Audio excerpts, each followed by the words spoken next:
ኢትዮጵያ የአየር ንብረት ለውጥን ለመከላከል እንዲሁም የተመናመነውን የደን ሽፋን መጠን ለማሳደግ በማለም የአረንጓዴ አሻራ መርሃ ግብር እያካሄደች ትገኛለች። ተስፋን እንትከል በሚል መሪ ቃል የዘንድሮ የአረንጓዴ አሻራ መርሃ ግብር ሰኔ 8 ቀን በጠቅላይ ሚኒስትር አብይ አህመድ በቢሾፍቱ ከተማ በይፋ መጀመሩ ይታወሳል። በስምንተኛው ዙር የአረንጓዴ አሻራ የችግኝ ተከላ መርሃ ግብር 8 ቢሊዮን ችግኞችን በመላው ሀገሪቱ ለመትከል ርብርብ እየተደረገም ይገኛል። ጣቢያችን ኤንቢሲ ኢትዮጵያ በኦሮሚያ ክልል ሸገር ከተማ ኮየ ፈጬ ክፍለ ከተማ በሚገኝ የችግኝ ጣቢያ በመገኘት ያለውን ቅድመ ዝግጅት ተመልክቷል። እንደ ክፍለ ከተማው ግብርና ጽሕፈት ቤት መረጃ ለዘንድሮ የአረንጓዴ አሻራ መርሃ ግብር ከዓመቱ መጀመሪያ አንስቶ የመትከያ ቦታን በመለየትና ችግኞችን በማዘጋጀት ሰፊ ስራ ተሰርቷል። ከመስከረም ጀምረን ነው ይህንን እንቅስቃሴ ያደረግነው።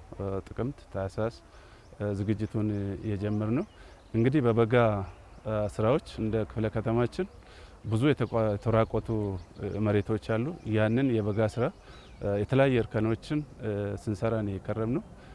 የተሰራው እርከን ውስጥ ደግሞ አሁን የሚተከልበት እዚህ ቦታ ላይ የሚገኙ ችግኞች የሚተከሉበትን ጉድጓዶች ወጣቶችን እንዲሁም ገበሬዎችን ሞቢላይዝ በማድረግ እየተዘጋጀ ነው ጉድጓድ ያለው። እንግዲህ ይሄ እዚህ ቦታ የሚታየው ችግኝ እንደ ክፍለ ከተማችን እዚህ ቦታ ብቻ ሳይሆን በማህበር የተደራጁ ወጣቶች አሉ። እንዲሁም በገበሬዎች በየጓሮው የተዘጋጀ አታክልቶች አሉ። የአየር ንብረት ለውጥን ለመቋቋምና አረንጓዴ ልማትን ለማፋጠን ሀገራዊ ግብን ያነገበው የአረንጓዴ አሻራ መርሃ ግብር ዘንድሮም በታላቅ ዝግጅት ቀጥሏል። በዘንድሮ እቅድ በአገር አቀፍ ደረጃ 8 ቢሊዮን ችግኞችን ለመትከል የታቀደ ሲሆን የሸገር ከተማ አስተዳደር ደግሞ የድርሻውን 16.6 ሚሊዮን ችግኞችን ለመትከል አቅዶ ወደ ስራ ገብቷል። ከተማ አስተዳደሩ ለከተማ ውበት፣ ለደን ጥበቃና ለምግብ ዋስትና የሚሆኑ የተመረጡ የችግኝ አይነቶችን እያዘጋጀ ይገኛል። ከነዚህም መካከል በኮየ ፈጬ ክፍለ ከተማ 1.6 ሚሊዮን ችግኞች ለተከላ ዝግጁ መሆናቸውን የክፍለ ከተማው ግብርና ጽሕፈት ቤት መረጃ ያመላክታል። እንግዲህ ችግኝ በብዛት እየተዘጋጀ ነው። እንደ ክፍለ ከተማችን እንደ ክፍለ ከተማችን ዘንድሮ 1.6 እናዘጋጃለን ብለን ያቀርነው እስከ 1.8 ተዘጋጅቷል። ከዛ ውስጥ 1.6 ለመትከል ታቅዶ እየተሰራ ነው።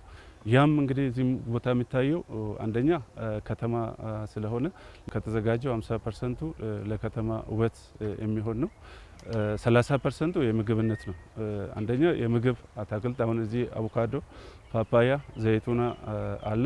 እነዚህ ለምግብነት የሚውሉ አታክልት ናቸው። ሌላው የተራቆቱ ጋራዎች አሉ፣ ፓርክ አለ። እነዛ ደግሞ ለደን የሚሆኑ አታክልቶች 20%ን ደግሞ ለደን ሽፋን የሚሆኑ እርከን የተሰራበት አካባቢ ላይ ለሚሆን እየተዘጋጀ ያለው የአረንጓዴ አሻራ መርሃ ግብር የአየር ብክለትን ከመከላከልና የምግብ ዋስትናን ከማረጋገጥ ባለፈ ከፍተኛ የስራ ዕድል የመፍጠር አቅም እንዳለው ይነገራል። ቅኝት ባደረግንበት የኮየ ፈጬ ክፍለ ከተማ ችግኞችን ከማፍላት አንስቶ እስከ እንክብካቤ ባለው ሂደት ውስጥ ለበርካታ የአካባቢው ነዋሪዎች በተለይም ለሴቶችና ለወጣቶች ጊዜያዊና ቋሚ የገቢ ምንጭ መፍጠር መቻሉን ሰምተናል። በክፍለ ከተማችን በመንግስት የሚዘጋጅ አለ።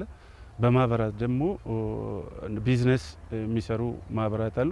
ብዙ ወጣቶች ተደራጅተው እየሰሩ ነው።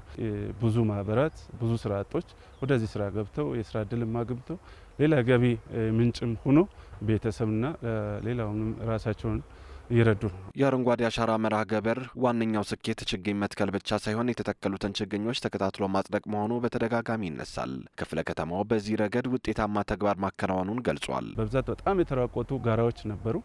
ያንን በተፋሰስ ማህበር አደራጅተን የቦጋ ስራ የተለያየ እርከኖች ስትራክቸሮች ሲሰሩ የነበረ ሲሆን አሁን እዛ ጋላ ላይ ወደ 4 አመታት የተሰራው የተራቆተው መሬት ተመልሶ በደን ተሸፍኗል። አሁን አምና የተከልነው 80% ጸድቋል። በየጋራ ላይ በየትምህርት ቤቱ ላይ ተቋማት የተከልነው ያንን በባለሙያ ከተተከለው 80% ጸድቋል። ተስፋን እንትከል በሚል መሪ ቃል በአገር አቀፍ ደረጃ የተጀመረው የዘንድሮ የአረንጓዴ አሻራ መርሃ ግብር እንደ ሀገር የታቀደውን 8 ቢሊዮን ችግኝ የመትከል ታላቅ ግብ ለማሳካት በተለያዩ ክልሎችና ከተማ አስተዳደሮች ዝግጅት እየተደረገ ይገኛል።